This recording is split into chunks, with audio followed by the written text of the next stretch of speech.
How are you doing? Welcome to another Money Conversations with Mars. My name is Marshall Weeks, also known as Coach Money Mars. We're coming out of a wonderful weekend for the Woman Empowered. I want to congratulate Angela Lewis and the rest of the Fab Five for an amazing weekend. Congratulations also to the authors that were pinned on Saturday night at the gala.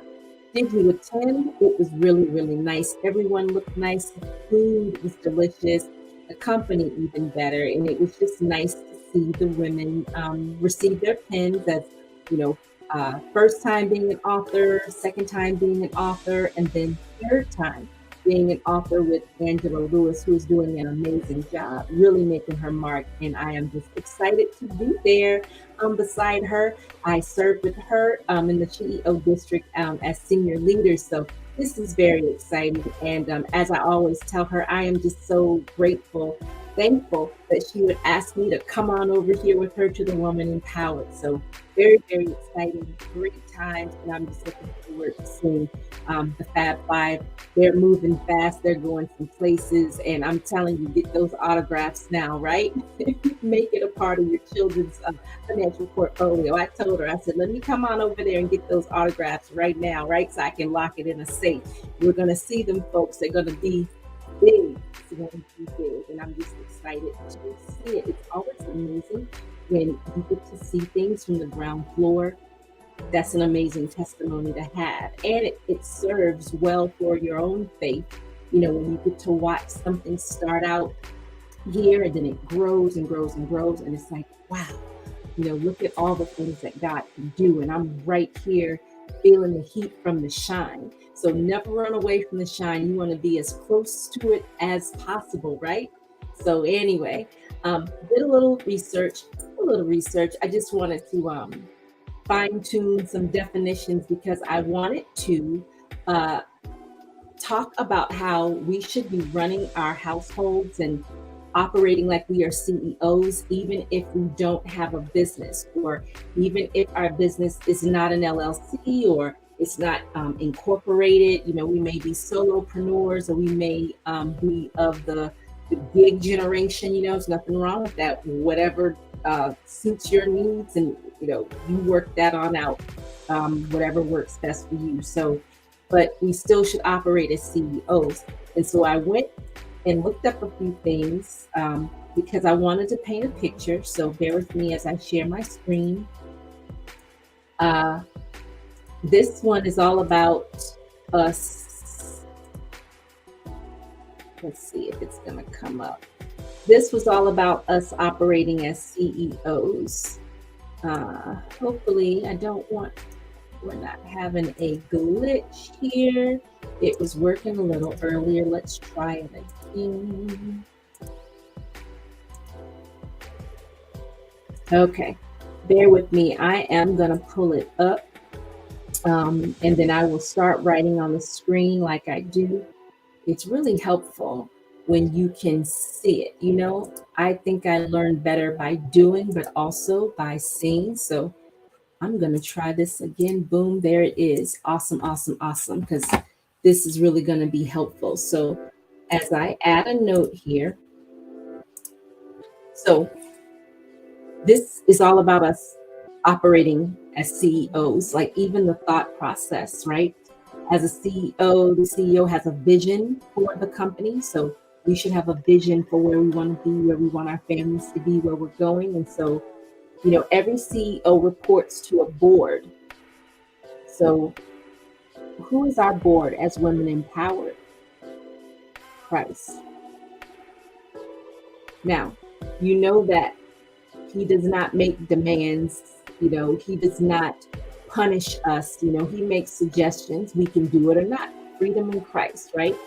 You know, this is an Old Testament times. He's not smoting people and striking them with lightning and stuff like that. That's gone. So it's like, you know, if we don't do what he suggests, then we live out the consequences. But thank God for his mercy, because we don't always receive what we should get. Makes sense?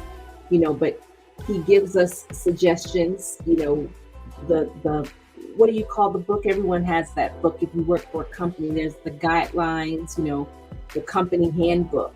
Our handbook is the Bible. So we are kind of like companies, right? We have a handbook, and we report to the board. So this is us. We are the CEO, you, me. Our board is Christ, who gives us suggestions. The word says his burden is light and his yoke is easy. So he does not give us more than we can carry, and he definitely doesn't punish us. He's not out to get us if we don't do what he says. That's not Christ at all. He's love. And even in the midst of us making wrong decisions, he never leaves us nor forsakes us. He never leaves us physically. He still lives on the inside. He does not forsake us emotionally. That's what that other part means. So this is us. This is the picture.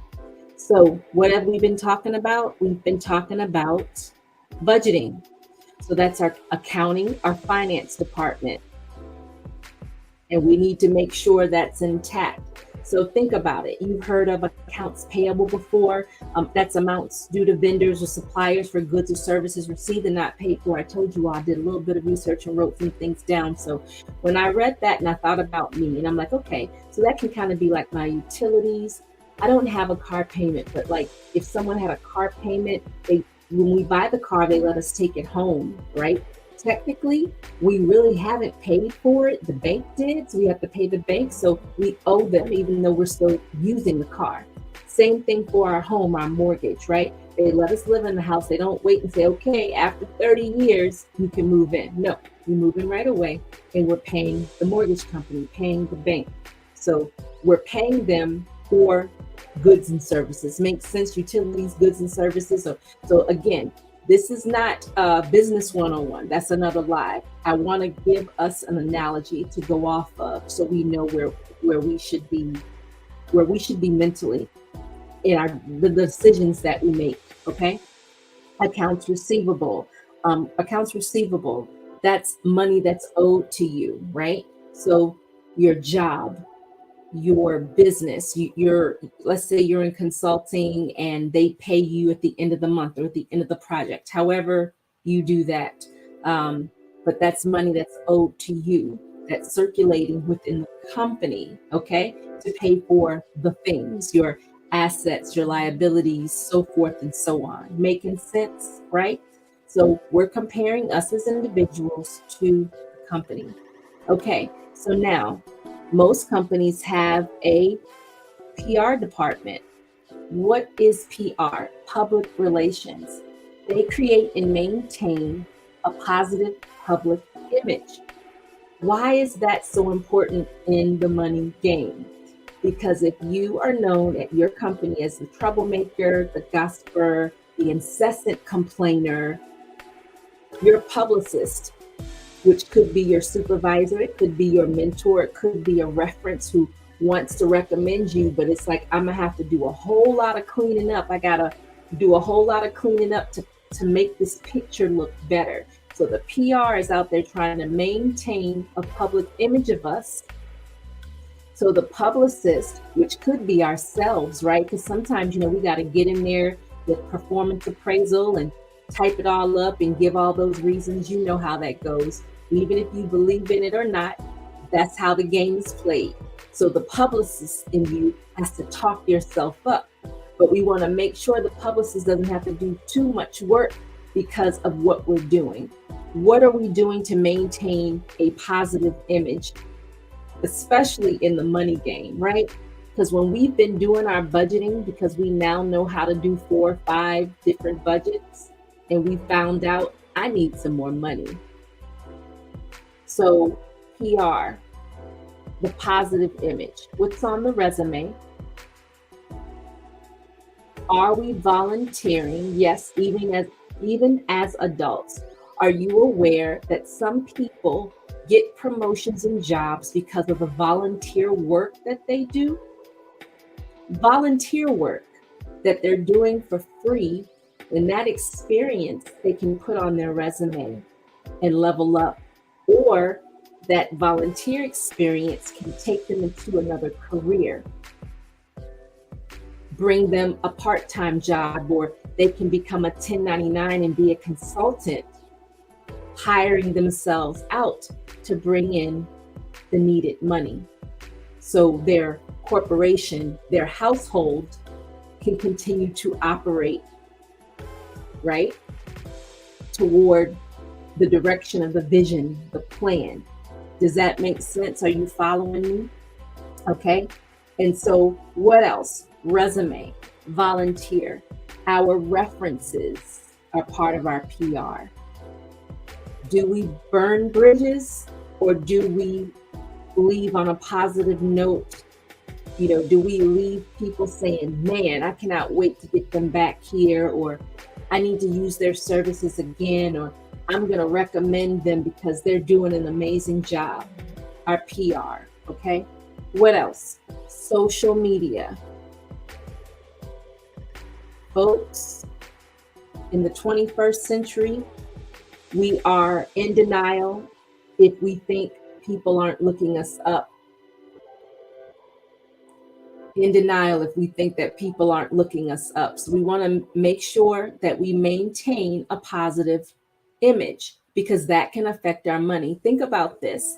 Think about a corporation. Let's see, who's always in the news these days? Elon Musk, Tesla.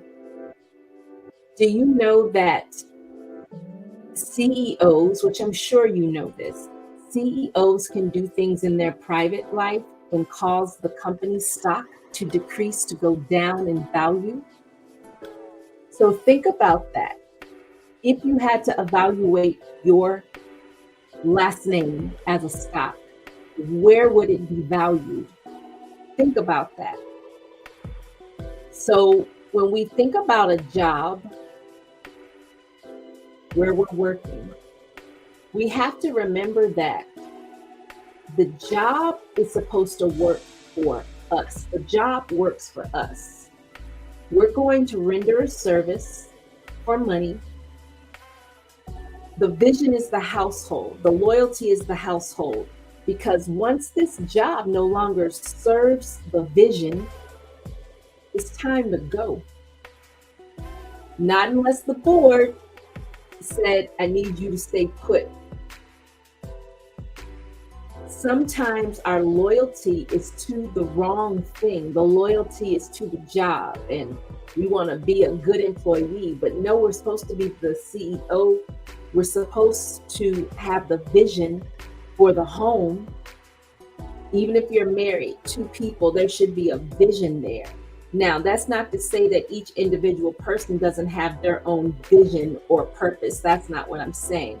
But if you're getting married, if there's no vision, that sounds kind of pointless, right? Because why would you get together? There should be like a vision, and each person should know what their purpose is, and there's a vision. Okay, there's a purpose for the union. You know what I mean? Opposed to, it just seemed like a good idea. No, is there a purpose of the corporation? Every corporation has a mission. You go on the website, About Us, and you read, why do they exist?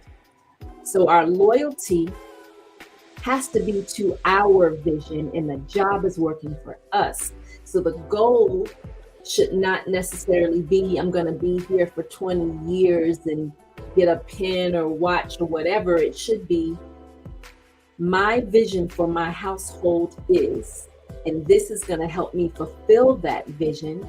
And when it no longer suits the vision, then it's time to look elsewhere. And what makes that a little easier is staying in touch with the board and keeping our public image intact.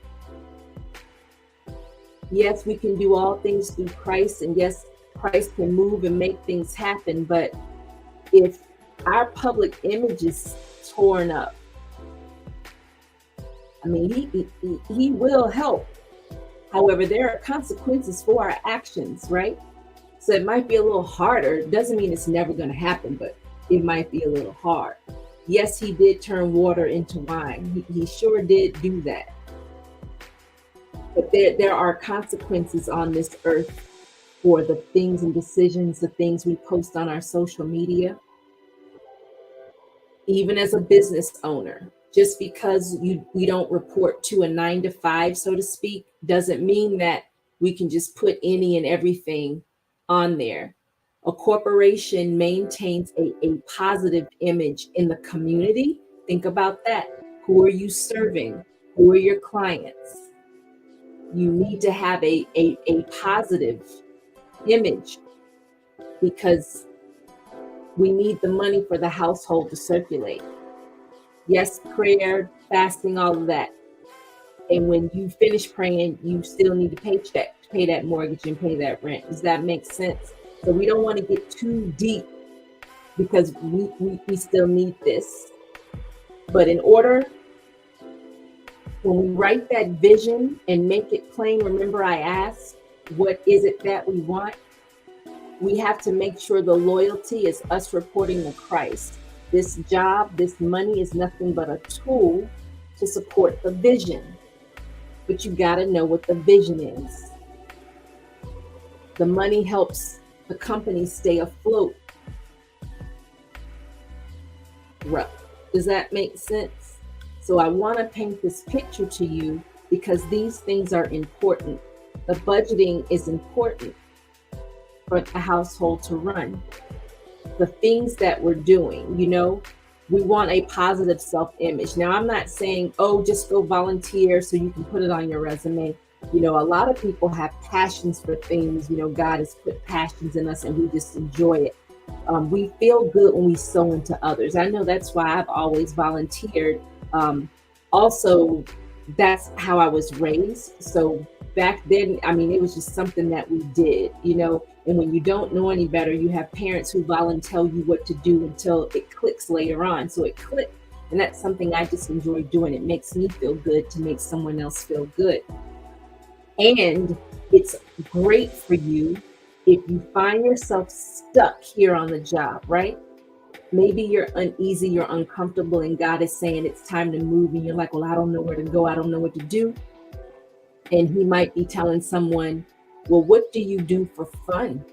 Maybe that volunteer work that you're doing on the weekends or during the week, have you ever thought about using that as your business? Or have you ever thought about putting that activity on your resume to circulate that around for the promotion or for the level up? We just need to make sure as CEO, we're reporting to the board. Does that make sense? I thought that was kind of fun.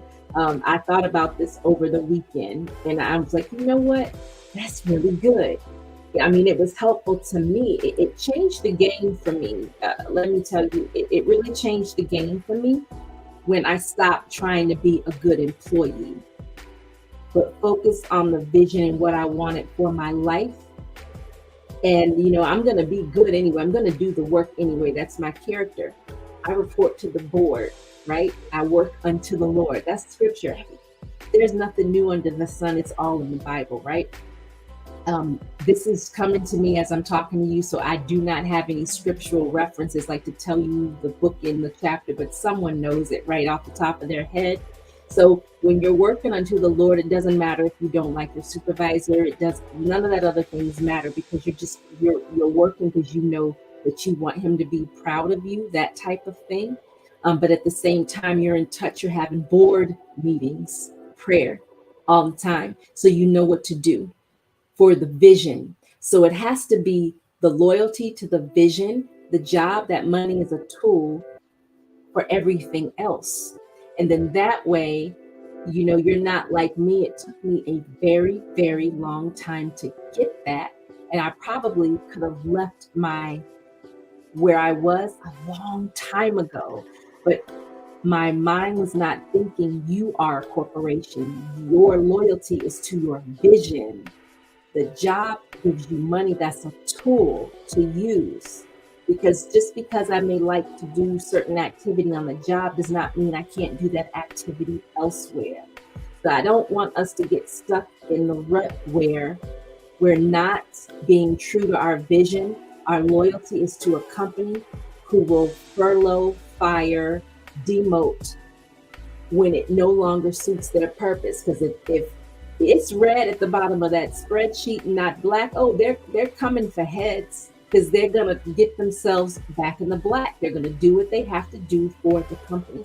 We have to be the same way. We have to be the same way. What is the vision? And everything else follows the vision. Don't discount your volunteer activities. Look at that resume, dust it off, because if you've been budgeting your money, you can no longer be in denial to see that you may need more. And if that is the case, or you see where, man, I can start this, but I still need a little bit more. There are things that you can do. You don't have to just sit, looking and waiting and, I need to wait until they give me this promotion. No, the job works for you. It works for you in your vision. So we have to learn how to be entrepreneurial minded on the job. Go-getters for our vision. It's nothing wrong with being loyal to our companies. Every company needs a good workers, good employees. They're not going to exist without the good employees. However, we work unto the Lord. That's how they get all the good out of us. It's because of who we serve, because he's so good. So I can go here and do a great job or do my best and come on home. And when this no longer suits me, it's time for me to move on because I'm working toward the vision. I'm meeting with my board, Christ, and he's telling me what to do. So that's my money conversations with Mars. I hope it was very helpful to you. I know I enjoyed it. And so we just have to change our thinking. It's all about the thinking. People walk around with no money in their pockets. It's here, folks. Everything starts here. Everything starts here. And so if we can get our minds right and look at things in the right context, we can really change it, or we can change things. We really can. All right. So you've been empowered because you should prosper. Have a great week. Ain't ashamed of trying to make a ways now.